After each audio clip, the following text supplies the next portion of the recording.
Thiruvananthapuram law academy ഭൂമി കൈക്കലാക്കിയത് സർക്കാരിനെ കബളിപ്പിച്ചെന്ന് തെളിയിക്കുന്ന രേഖകൾ പുറത്ത്.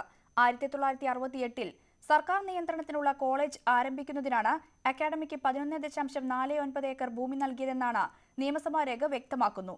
കോളേജിന് ഭൂമി നൽകിയത് സംബന്ധിച്ചോ അഫിലിയേഷൻ സംബന്ധിച്ചോ രേഖകൾ ഇല്ലെന്നാണ് കേരള സർവകലാശാലയുടെ നിലപാട്.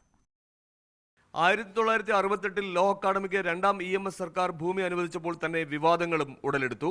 സ്വന്തം പാർട്ടിക്കാരനും ലോ അക്കാദമിയുടെ ഇപ്പോഴത്തെ ഡയറക്ടറുമായ നാരായണൻ നായർക്ക് MN ഗോവിന്ദൻ നായർ ഭൂമി നൽകിയെന്നായിരുന്നു ആരോപണം. എന്നാൽ സർക്കാർ നിയന്ത്രണത്തിലുള്ള കോളേജിനാണ് ഭൂമിദാനമെന്ന് ചൂണ്ടിക്കാട്ടിയാണ് അന്നത്തെ സർക്കാർ നിയമസഭയിൽ വിവാദങ്ങളെ നേരിട്ടത്.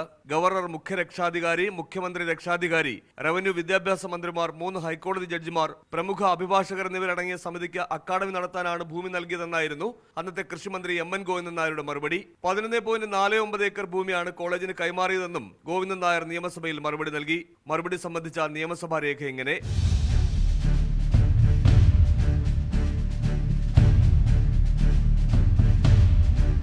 സർക്കാർ നിയന്ത്രണത്തിലുള്ള കോളേജ് എന്ന അന്ന് സർക്കാർ അവകാശപ്പെട്ട ലോ അക്കാദമിയിൽ ഇന്ന് ഗവർണറുടെ മേൽനോട്ടമോ സർക്കാരിന്റെ നിയന്ത്രണമോ ഇല്ല.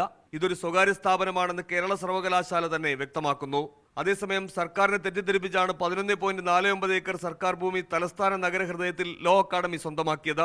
300 കോടി രൂപയാണ് ഈ സ്ഥലത്തിന്റെ ഇപ്പോഴത്തെ മതിപ്പുവില. എന്നാൽ കോളേജിന് സ്ഥലം അനുവദിച്ചത് സംബന്ധിച്ചോ അഫിലിയേഷൻ സംബന്ധിച്ചോ രേഖകളൊന്നും ലഭ്യമല്ലെന്നാണ് കേരള സർവകലാശാലയുടെ വിചിത്രമായ മറുപടി. ഗവർണറും മുഖ്യമന്ത്രിയും അംഗങ്ങളായ ഒരു സമിതിക്ക് അക്കാദമി നടത്താനാണ് ഭൂമി നൽകിയതെന്നാണ് 1968-ലെ നിയമസഭാ രേഖകൾ വ്യക്തമാക്കുന്നത്. ഈ വ്യവസ്ഥകളിൽ ഏതെങ്കിലും തരത്തിലുള്ള മാറ്റം വരുത്തിയോ? ഇക്കാര്യം പരിശോധിക്കേണ്ടത് സംസ്ഥാന സർക്കാരാണ്. ലോ അക്കാദമിയിൽ നിന്നും ബിജു ഗോപിനാഥ്, ന്യൂസ് 18.